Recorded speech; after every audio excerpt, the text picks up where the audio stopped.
Hello everyone, happy Christmas to all of you. In the previous class discussed about the English language, and in that class I said about that we will discuss in the next class about 4 skills.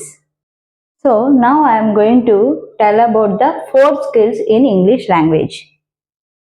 The first one is listening, and second one is speaking, and third one is reading, and fourth one is writing. Now we are going to learn about the first skill, listening గురించి మనం నేర్చుకుందాం. Listening అనేది ఏంటంటే input అనమాట.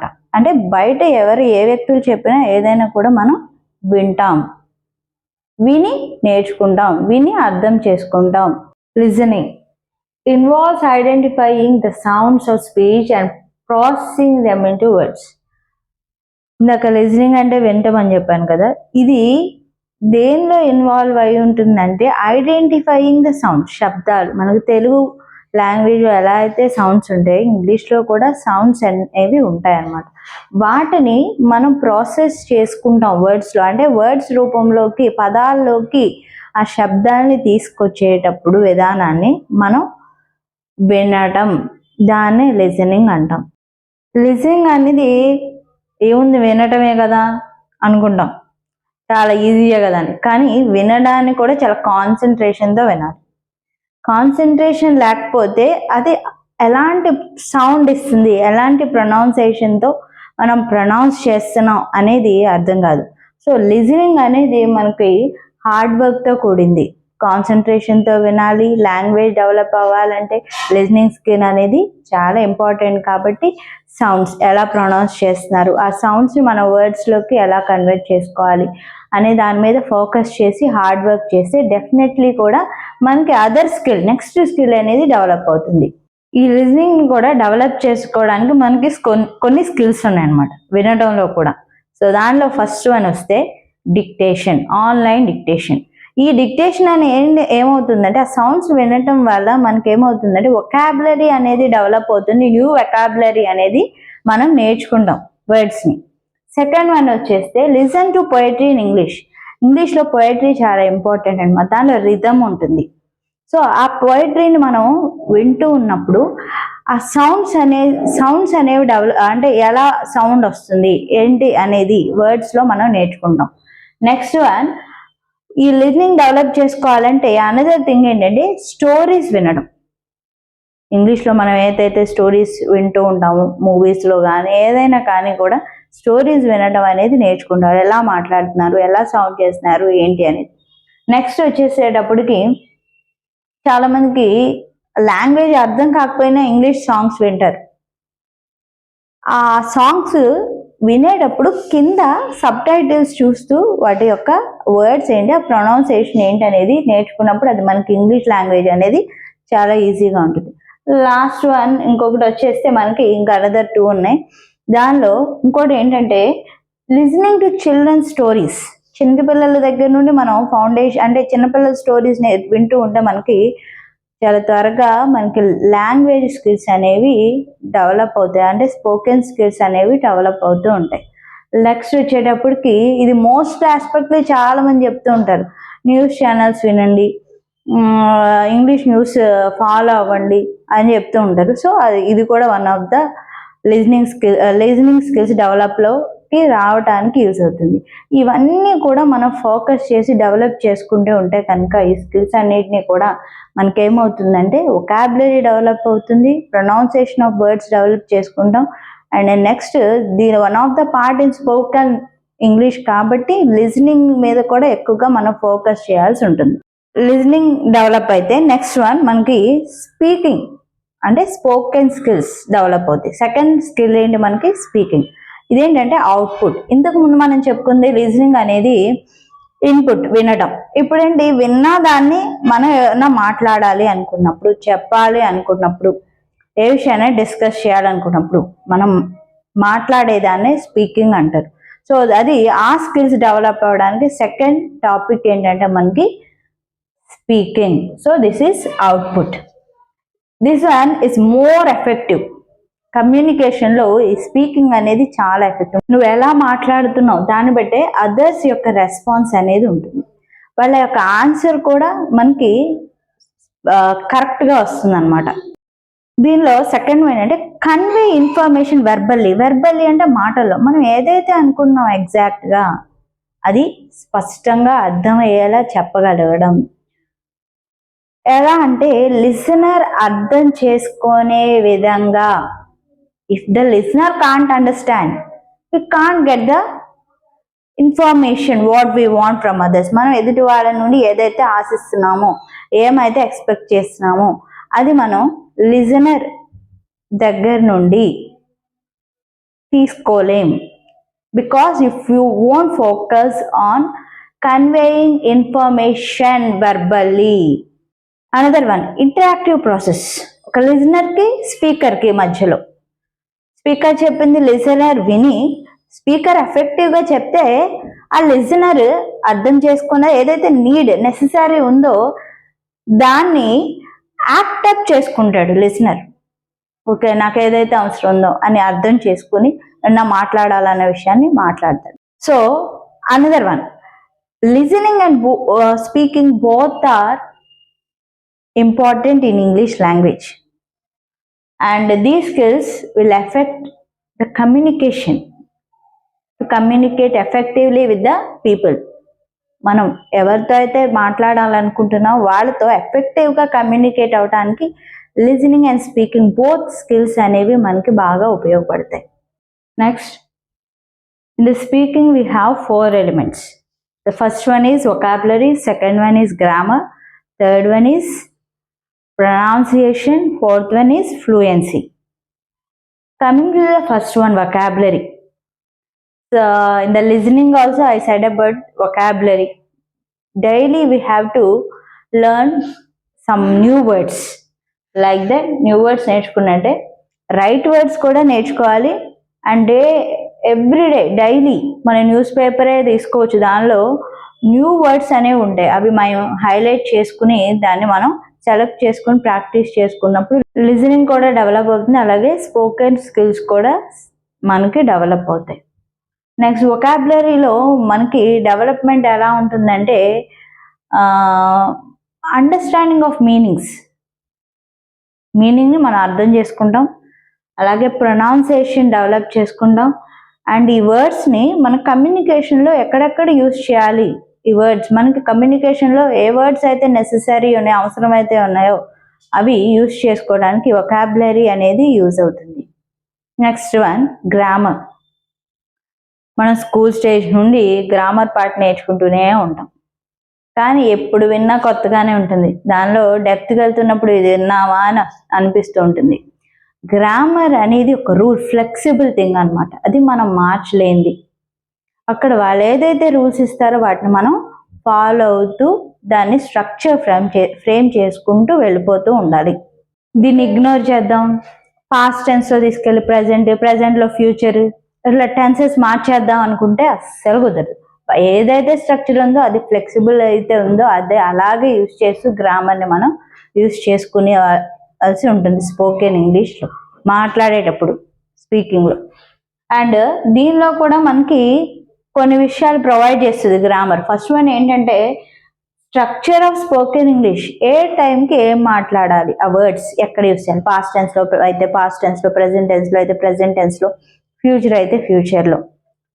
ఈ గ్రామర్లో మనం first నుండి నేర్చుకుంటాం పార్ట్స్ ఆఫ్ స్పీచ్, ఆర్టికల్స్, ఇంక డిఫరెంట్ టైప్స్ ఆఫ్. ఇవన్నీ కూడా మనకి స్పోకెన్ స్కిల్స్ డెవలప్ అవ్వాలంటే ఖచ్చితంగా గ్రామర్ అనేది మనకి మోస్ట్లీ ఇంపార్టెంట్ టాపిక్. గ్రామర్ లేకోకుండా మనం దేనికి మాట్లాడటానికి కుదరదు. సెకండ్ వన్ వచ్చేస్తే understanding of tenses.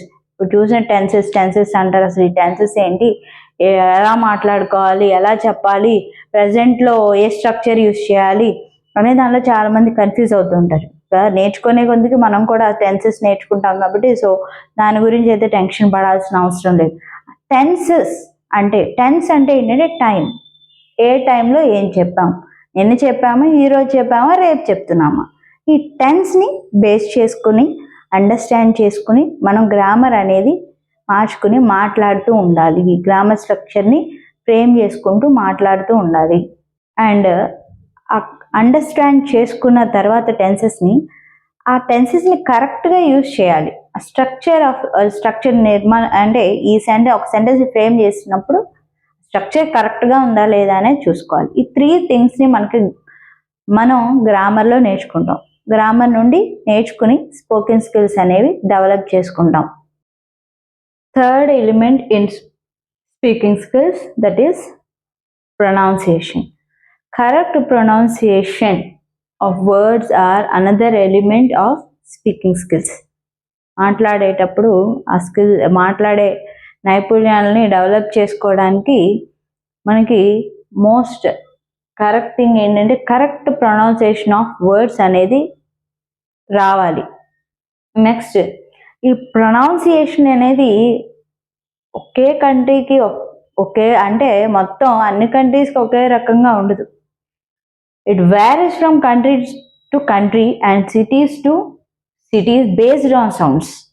The sounds are called in English as phonetics. Next, fourth one, fluency. చాలా మందికి గ్రామర్ వచ్చి ఉంటుంది, లేకపోతే వొకాబులరీ నేర్చుకుంటారు, అండ్ ప్రొనౌన్సియేషన్ కూడా ఒక 50 to 60% నేర్చుకుంటారు. నెక్స్ట్ వచ్చేటప్పటికి ఫ్లూయెన్సీ అనేది రాదు, కంటిన్యూస్గా మాట్లాడటం రాదు. సో ఈ స్కిల్ ఈ అన్నిటిలో తర్వాత మోస్ట్లీ ఇంపార్టెంట్ థింగ్ అన్నమాట ఫ్లూయెన్సీ. మిస్టేక్ చేస్తూ మాట్లాడుతున్న లెర్నింగ్ స్టేజ్లో ఎవరికైనా కూడా డిఫికల్టీస్ అనేవి ఉంటాయి. అలానే ఈ డిఫికల్టీస్ ఫేస్ చేస్తున్నామని మానేస్తే మనమే నేర్చుకోలేం. సో డిఫికల్టీస్ని అధిగమించాలి అంటే ఫస్ట్ ట్రై చేయాలి. Have to try it. So తప్పు అయితే తప్పు అవుతుంది, రైట్ అయితే రైట్ అని చెప్తారు. అప్పుడే కదా మనం ఏం మిస్టేక్ చేసామనేది తెలుస్తుంది. నెక్స్ట్, ఫ్లూయెన్సీ అనేది నేచురల్గా వచ్చేస్తుంది. ఎలా అంటే మన స్కూల్ స్టేజ్ నుండి కొంత వొకాబులరీ నేర్చుకుంటాం, ప్రొనౌన్సియేషన్ నేర్చుకుంటాం. ఎలా వస్తుందంటే నేచురల్గా ఇంగ్లీష్ మీడియం స్కూల్స్ తీసుకుంటే అక్కడ స్పోకెన్ ఇన్ ఇంగ్లీష్ అని చెప్తూ ఉంటారు పిల్లల్ని. ఇంగ్లీష్లోనే మాట్లాడండి లేకపోతే ఫైన్ కలెక్ట్ చేస్తాం అలా ఇలా చెప్తాం. అయినా కూడా మనం మన మదర్ టంగ్ని వదిలిపెట్టమని చెప్పండి. చాటుగా వెళ్ళినైనా తెలుగులో మాట్లాడుతుంటాం. అక్కడ డెవలప్ చేయడానికి ట్రై చేస్తారు, అది ఇంపార్టెంట్ ఆస్పెక్ట్ కాబట్టి దాన్ని మనం స్కిప్ చేసేస్తూ ఉంటాం. తర్వాత మనకు మాట్లాడేటప్పుడు అలవాటు లేక ఏమవుతుందంటే తెలుగుకి అలవాటు పడిపోయి మనం ఆ ఇంగ్లీష్ని ఫ్లూయెంట్గా మాట్లాడటం అనే దానిలో డిఫికల్టీ ఫేస్ చేస్తూ ఉన్నాం. సో మన స్కూల్ స్టేజ్ నుండే డెవలప్ చేసుకుంటే తెలుగు ఎలా అయితే న్యాచురల్గా మాట్లాడగలుగుతున్నామో ఇంగ్లీష్ని కూడా మనం అంతే న్యాచురల్గా మాట్లాడుతాం, అంతే ఫ్లూయెంట్గా మనకి మాట్లాడటం అనేది వస్తుంది. ఫారినర్స్ని చూస్తే మనకు అర్థం అవుతుంది కదా, వాళ్ళు అలా మాట్లాడే ఎవరైనా బాగా ఫ్లూయెంట్గా మాట్లాడే వాళ్ళు చూస్తే మనకు ఆటోమేటిక్ అబ్బా చాలా బాగా మాట్లాడుతున్నారు, మనం ఎప్పుడు మాట్లాడతాం, మనం ఎలా నేర్చుకుంటాం, ఎప్పుడు వస్తుంది మనకి, మనం మెస్పరైజ్ అవుతూ ఉంటాం వాళ్ళని చూసి. సో వాళ్ళు కూడా నేర్చుకున్నారు, సో మనం కూడా నేర్చుకుంటే మనకు వస్తుంది. సో అనే ఆలోచన రావాలి. ఫస్ట్ భయం అనేది తీసేసుకోవాలి. భయం పక్కన పెడితే ఏదైనా కూడా ఈజీగానే ఉంటుంది. భయపడుతూ ఉంటే అదేంటో ఏంటంటే దూరంగా వెళ్ళిపోతున్నట్టు, ఇంకా చాలా డిస్టెన్స్ వచ్చేస్తుంది మనకి. దూరంగా ఉంటుంది కాబట్టి మనం నేర్చుకోవాలనుకున్నది నేర్చుకోలేం. దీన్ని నేచురల్గా డెవలప్ చేసుకుంటూ ఉంటే నెక్స్ట్ ఈ స్పోకెన్ స్కిల్స్ ఎలా డెవలప్ చేసుకోవాలంటే డే టు డే ప్రాక్టీస్ చేసుకోవాలి. ఈ స్పీకింగ్ స్కిల్స్ అనేవి ప్రతిరోజు మనం ఎవరి ముందైనా భయపడుతున్నామేమో మాట్లాడటానికి, సడన్గా స్టార్టింగ్లోనే మనం అందరితో మాట్లాడాలి. కొన్నిసార్లు మనకి ఎలా అనిపిస్తుంది అని మనతో మనం మాట్లాడుకోవాలి. Am I right? మనం ఎలా అంటే ఒక మిర్రర్ ముందు మనం మాట్లాడుకుంటున్నప్పుడు.